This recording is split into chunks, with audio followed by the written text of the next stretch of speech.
लेबेनम top. अच्छा, जो poem लाए हैं भाई, द लेबेनम टॉप लाए हैं। ये पोइम 11th क्लास अगर हॉर्नबिल चैप्टर पढ़े होंगे, हॉर्नबिल का जो बुक है आप अगर पढ़े होंगे फर्स्ट बुक, तो उसमें सेकंड जो पोइम है द लेबेनम टॉप है। इसके जो कंपोजर हैं इसका नाम है टेड हजिस। और इस पोइम में टेड हजिस बताते हैं कि एक पक्षी किस प्रकार दुश्मनों से प्रोटेक्ट करता है और एक पेड़ किस प्रकार उसके जो पत्ते हैं वो झड़ चुके हैं, और जब एक पक्षी आती है तो किस प्रकार उस पक्षी के आने की खुशी में वो एक अचानक सा उसमें मूवमेंट हो जाता है, किस प्रकार उसमें एक अजीब सा सडनेस आ जाता है, एक अजीब सा उसमें हैप्पीनेस आ जाता है। तो आज हम लोग इसी पोएम के बारे में जानेंगे।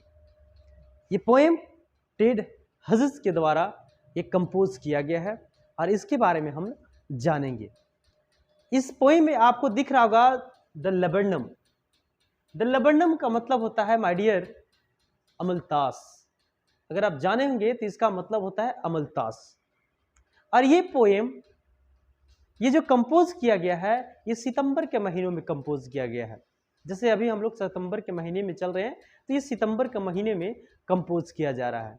अब जिस समय इस वीडियो को देखिएगा उस समय आपको देखिएगा हर एक देश का अलग अलग जो होता है ऑटमन सीजन होता है। उस समय अभी जो है ऑटमन सीजन आया है और ऑटमन सीजन वहाँ पे सितंबर का महीनों में आता है।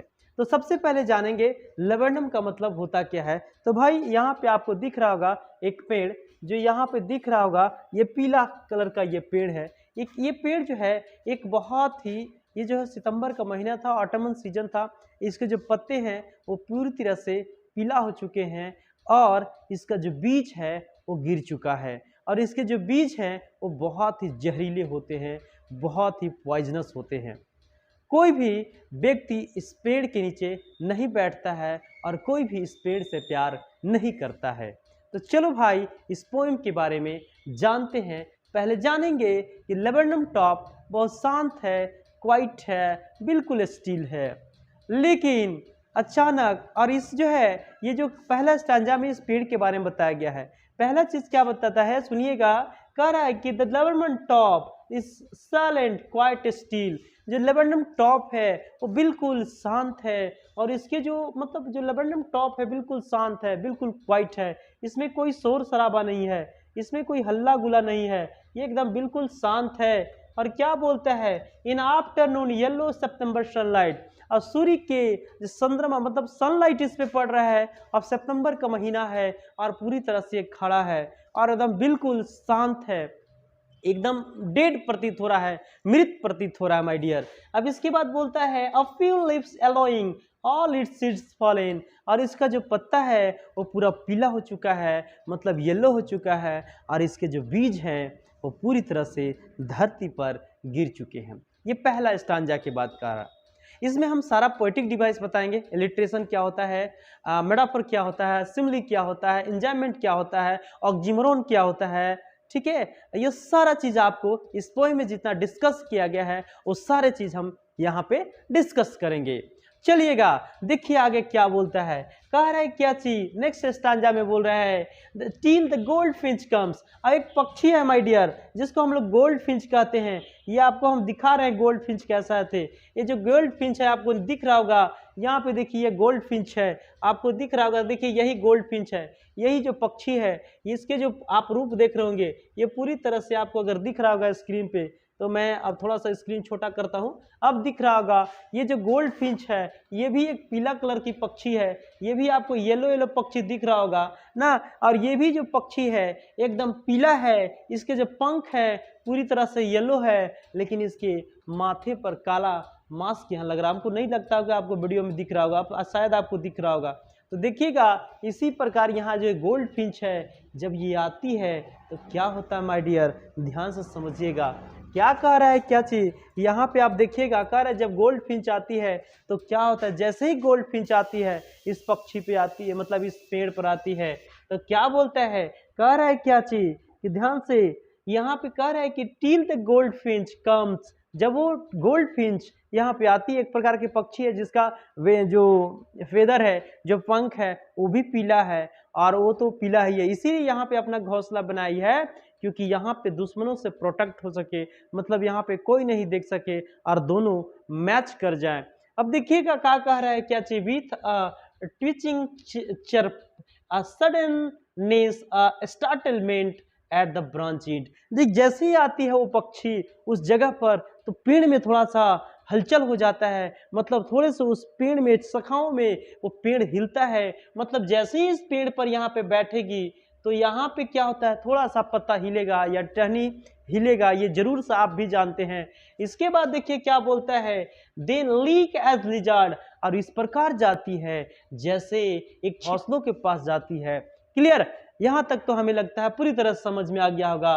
अब देखिएगा, एन अलर्ट एंड अब्रप्ट, और ऐसे जाता है पूरे चौकन्ना होकर के जाता है कि कोई दुश्मन उसके न देखे, उसको घोंसले पास वो कोई भी वहां तक ना पहुंच सके। अब इसके बाद क्या बोलता है भाई, से enters the thickness and machine startup, अब जैसे ही प्रवेश करती है वहां उस बच्चे, वहां घोंसले में जो भी बच्चे हैं वो एकदम मशीन स्टार्टअप हो जाते हैं, मतलब बहुत ज्यादा शोर शराबा करने लगते हैं।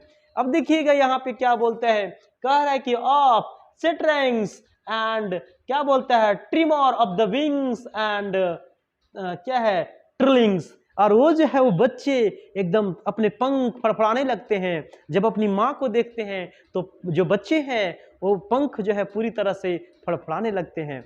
अब आगे देखो, बहुत खूबसूरत पोएम आपको लगता होगा।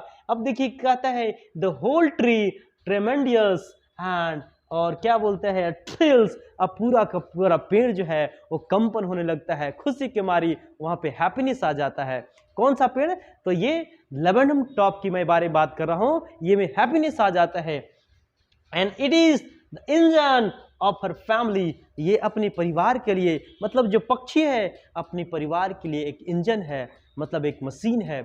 यहाँ पे कंपेयर किया गया है भाई एक इंजन से, जो पक्षी है उसको इंजन से कंपेयर किया गया है। जब किसी चीज़ से कंपेयर किया जाता है और जिसमें एज और लाइक ना हो तो वहाँ पे हम लोग मेटाफर बोलते हैं, याद रखिएगा। और जहाँ पे एज और लाइक मिल गया वहाँ पे उस पोएटिक डिवाइस को सिमिली बोलते हैं। यहाँ तक तो आपको कोई दिक्कत नहीं होगा। और बोलता है, she stokes is full and then flirt out to branches in, और फिर जब वहाँ पूरा करके अपने बच्चों को सही से देखभाल करके खाना दे करके और वो पुनः जो है वो ब्रांच के अंत तक जाती है, और वो धीरे धीरे जाती है, ये नहीं कि एक बैक वहाँ से नहीं उड़ जाती है, क्योंकि उसको डर है कि कोई मेरे बच्चे को न देख ले, और धीरे धीरे as a lizard, as a छिपकली के रूप में वो धीरे धीरे ब्रांच के अंतिम इंडो पर आती है, और वहाँ से कह रही कि सोइंग हर बियर्ड फेस आइडेंटिफाई मास्क, और अपने मास्क को उसको कैसे पता चलता है,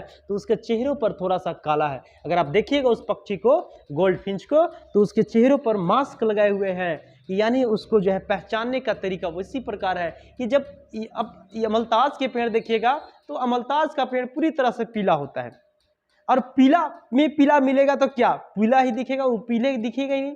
तो उसी प्रकार वो काला उसका थोड़ा सा यहाँ पे सिर पर था जो मास्क के काम कर रहा था, यानी उसको पहचानने का रिकॉग्नाइज कर रहा था।